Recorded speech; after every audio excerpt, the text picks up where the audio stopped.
पाकिस्तान पहुंची मिस्र के कार्गो प्लेन। भारत की स्ट्राइक से परमाणु ठिकानों के नुकसान की खबर सामने आई है। मिस्र का कार्गो प्लेन है जो कि बोरान केमिकल होने की आशंका है। उसमें न्यूक्लियर लीकेज को रोकने से बोरान का इस्तेमाल किया जाता है। इंडिया न्यूज हालांकि इस खबर की पुष्टि नहीं करता, लेकिन अब सोशल मीडिया पर लगातार ये खबर सर्कुलेट हो रही है। पाकिस्तान इजिप्ट का कार्गो प्लेन पहुंचा। भारत की स्ट्राइक से परमाणु ठिकानों के नुकसान की खबर भी सामने आई है। बताया जा रहा है कि इजिप्ट के कार्गो प्लेन में बोरान है जिसका इस्तेमाल न्यूक्लियर लीकेज को रोकने के लिए किया जाता है। हालांकि इस खबर की पुष्टि इंडिया न्यूज नहीं करता, लेकिन सोशल मीडिया पर लगातार ये खबर तेजी से सर्कुलेट हो रही है, वायरल हो रही है। पाकिस्तान में न्यूक्लियर लीकेज हो गया, जिस तरीके से भारत ने प्रहार बरसाया, परमाणु ठिकानों पर नुकसान भी हुआ है, खबर सामने आई है और यह खबर अब लगातार वायरल है।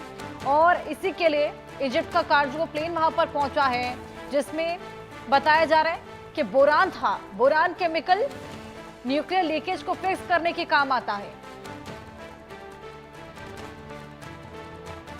न्यूक्लियर जगहों पे लीकेज है, परमाणु ठिकाने जिनके नुकसान की खबर है।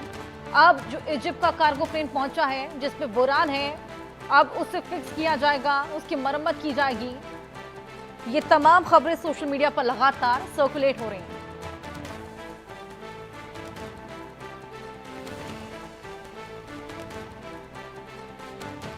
न्यूक्लियर लीकेज को रोकने के लिए बोरान का इस्तेमाल। इंडिया न्यूज हालांकि इस खबर की पुष्टि नहीं करता। हमारे साथ डॉक्टर वीएन झा, पूर्व निदेशक डीआरडीओ के जुड़ गए हैं। स्वागत है सर आपका। सर, बोरान लेकर मिस्र का कार्गो प्लेन पहुंचा है, क्या इस्तेमाल रहता है इसका?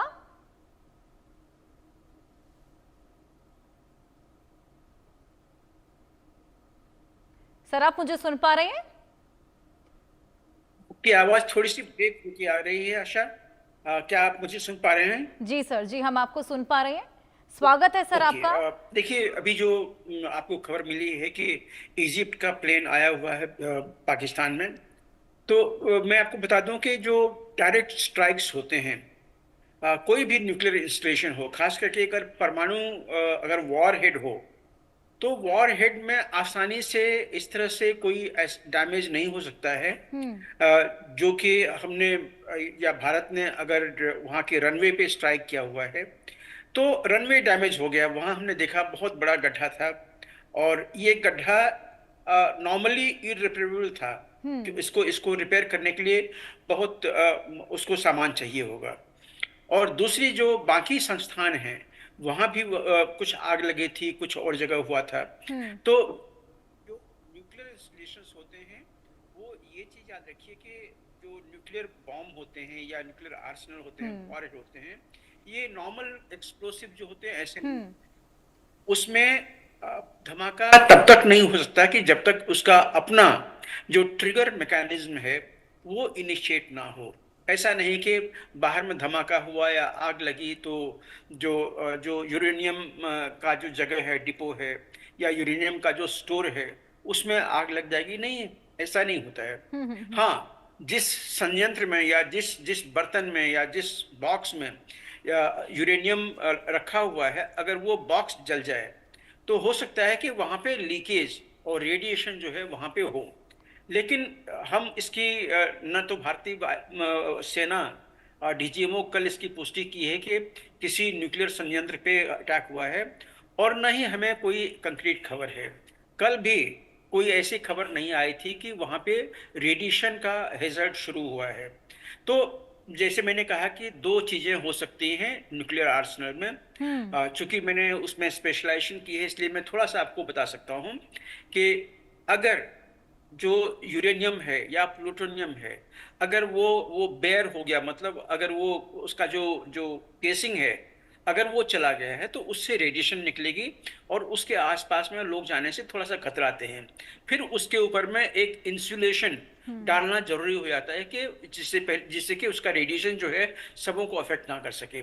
लेकिन जो न्यूक्लियर वॉरहेड होते हैं, जो जो मिसाइल के जो वॉरहेड होते हैं, वो ब्लास्ट नहीं हो सकते हैं। ये इन इन धमाकों से अगर उसके उस बेस पे बहुत सारे धमाके हुए, यहाँ तक कि उस अगर टनल में भी धमाका हुआ जहाँ पे ये छुपाया हुआ है, तो उससे जो न्यूक्लियर ब्लास्ट होगा वो नहीं होगा, वो जो वॉरहेड है उसमें डैमेज होगा।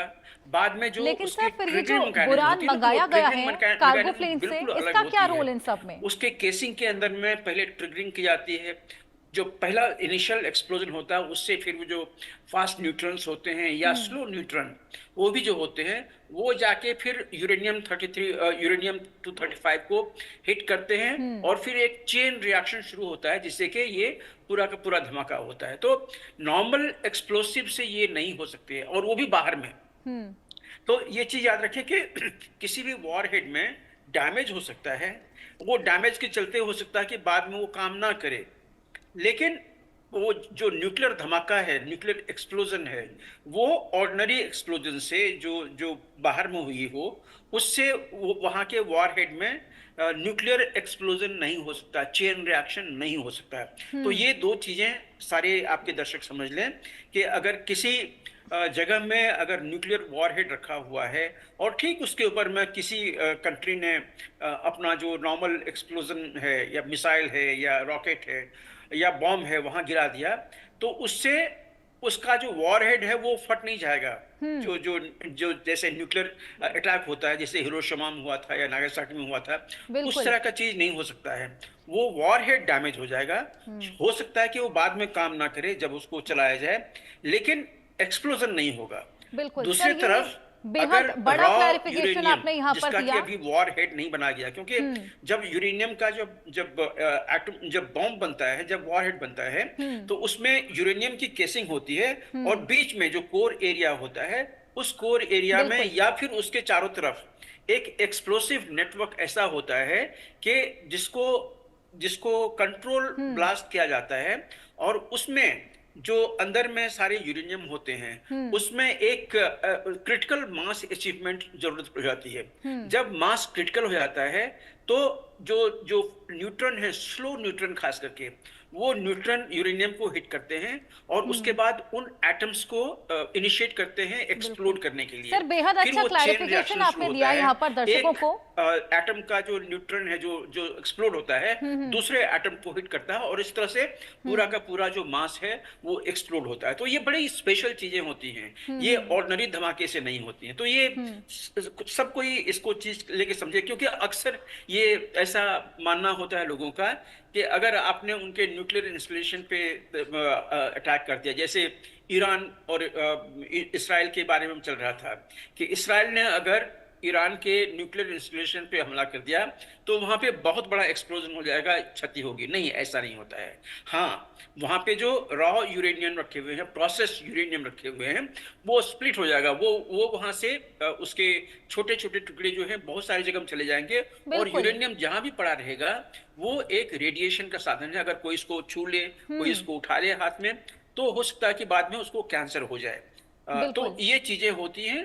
ये अभी जो पाकिस्तान में हुआ है, क्या हुआ है हमें पता नहीं है। बोरॉन लेके आए हुए हैं अगर इजिप्ट से, वो किस कारण से लेके आए हुए हैं, हो सकता है कि अगर केसिंग थी यूरेनियम की, अगर वो फट गई है तो वहां पे लीकेज हो सकता है। हो सकता है कि ये बोरॉन का जो पूरा का पूरा जखीरा है ये इंसुलेटर है। बोरॉन का एक बहुत बड़ा यूज जो है वो इंसुलेशन के लिए होता है। तो हो सकता है कि उसके ऊपर में डाल के उसको बाद में फिर वो कार्व आउट करके कहीं और रखे या अपने प्रोसेसिंग यूनिट में लेके जाए, जहां पे कि इसका फिर से रिप्रोसेसिंग होगा, उसको फिर से तैयार किया जाएगा। ये चीजें हो सकती हैं, मैं ये नहीं कहता हूं कि हुआ है, लेकिन ये सब पॉसिबल है। बिल्कुल। बोरॉन का और भी बहुत सारे यूजेस हैं, वो भी हो सकता है। और इजिप्ट कोई ऐसा देश नहीं है जिसको कि एटॉमिक हथियार के ऊपर में, न्यूक्लियर आर्सेनल के ऊपर में कोई एक्सपर्टीज हासिल है। तो देखिए, अगर वो लेके आए हुए हैं तो हो सकता है कोई और भी काम हो। अब तो वॉर थम गई है, अभी उनको कोई आर्सेनल भी लेके वहां से नहीं आ सकते हैं, और इजिप्ट के पास में न्यूक्लियर आर्सेनल नहीं है, ये हम लोग जानते हैं। बिल्कुल बिल्कुल सर, आपने लेमन टर्म में यहाँ पर क्लैरिफाई कर दिया कि न्यूक्लियर लीकेज यहाँ पर नहीं होगी, क्योंकि नहीं तो उससे बेहद ज़्यादा बड़ा एक्सप्लोजन हो सकता था और रेडिएशंस भी हो सकते थे। लेकिन यहाँ पर ये समझना बेहद ज़रूरी है कि आखिर बोरान का यूज़ किस चीज़ के लिए किया जा रहा होगा वहाँ पर। एक बार फिर से रिपीट करना होगा, आपकी आवाज़ ब्रेक हो रही है। बिल्कुल सर, आपने लेमन टर्म में यहाँ पर बेहद अच्छी तरीके से क्लेरिफाई किया कि वहां पर न्यूक्लियर लीकेज नहीं हुआ होगा, लेकिन दर्शक ये जरूर जानना चाहेंगे कि बोरान का आखिर क्या रोल हो सकता है, क्यों बोरान वहां पर मंगवाया गया होगा? देखिए, बोरॉन के बहुत सारे यूजेस हैं। मोस्टली जितने भी कंपाउंड्स हैं जो कि इंसुलेटर्स हैं, वो मोस्टली बोरेट होते हैं। मतलब एक बोरॉन का एक कंपाउंड होता है। तो अगर मैंने कहा ना कि अगर हो सकता है कि उस एयर बेस पे अगर कोई ऐसा उनका कंसाइनमेंट रखा हो जिसमें कि यूरेनियम या प्लूटोनियम रखा हो प्रोसेस्ड, तो हो सकता है कि अगर वो केसिंग जल गई है या केसिंग जो है उसका या फट गया है, तो बोरॉन से जो नॉर्मल इलेक्ट्रॉन, प्रोटॉन, ये जो निकलते रहते हैं, उस रेडिएशन से लोगों को डैमेज हो सकता है। लोगों को मतलब लोग इससे प्रभावित हो सकते हैं। जब प्रोटॉन, इलेक्ट्रॉन हमारे जब अगर बदन में चला जाए, अगर उसको हम हाथ में ले लें, तो आने वाले दिनों में वो जो सेल होते हैं जिसमें कि वो इलेक्ट्रॉन और प्रोटॉन जाता है, वो जो है वो रेडिएट हो जाते हैं, उसमें कैंसर हो जाता है। उसके जो न्यूक्लियस हैं वो फट सकते हैं, उसको क्रोमोसोम है, वो क्रोमोसोम का जो टुकड़ा हो सकता है, या किसी और तरह का ट्रांसफॉर्मेशन हो सकता है उसमें। तो इसीलिए जब रेडिएशन पड़ती है स्किन पे, तो उसके बाद कैंसर होने के चांसेस बहुत ज्यादा होते हैं। तो अगर ऐसा कोई चीज वहां पे होता है, तो ये लाजमी है कि बोरॉन इटसेल्फ या फिर बोरॉन का एक कंपाउंड बना के ऐसे रेडिएशन को के ऊपर में ऐसे ऐसे खुले हुए यूरेनियम या प्लूटोनियम के ऊपर में उसको ढक दिया जाए, जिससे कि रेडिएशन निकलना कम हो। ये हो सकता है। ये भी हो सकता है कि जो रनवे उन्होंने बनाई हुई है, जो कि बहुत बड़ा डैमेज हुआ है, उस रनवे में शायद उन्होंने कोई ऐसी इंसुलेशन यूज की हुई हो, कोई ऐसा चीज उसमें डाला हो जिसमें कि शायद बोरॉन का यूज हो। चूंकि अभी ये उनका रनवे अनसर्विसेबल हो गया है, तो उसको भी भरने के लिए, उसको रिप्रोसेस करने के लिए शायद उन्होंने लाया हो, या हो सकता है कोई और कहीं पे उसकी और रिक्वायरमेंट हो, हम नहीं जानते उसके लिए। लेकिन बोरॉन पर से न्यूक्लियर आर्सेनल में या उसको उसको सावधानी से रखने के लिए यूज ऐसे नहीं होता है, न्यूक्लियर वॉरहेड।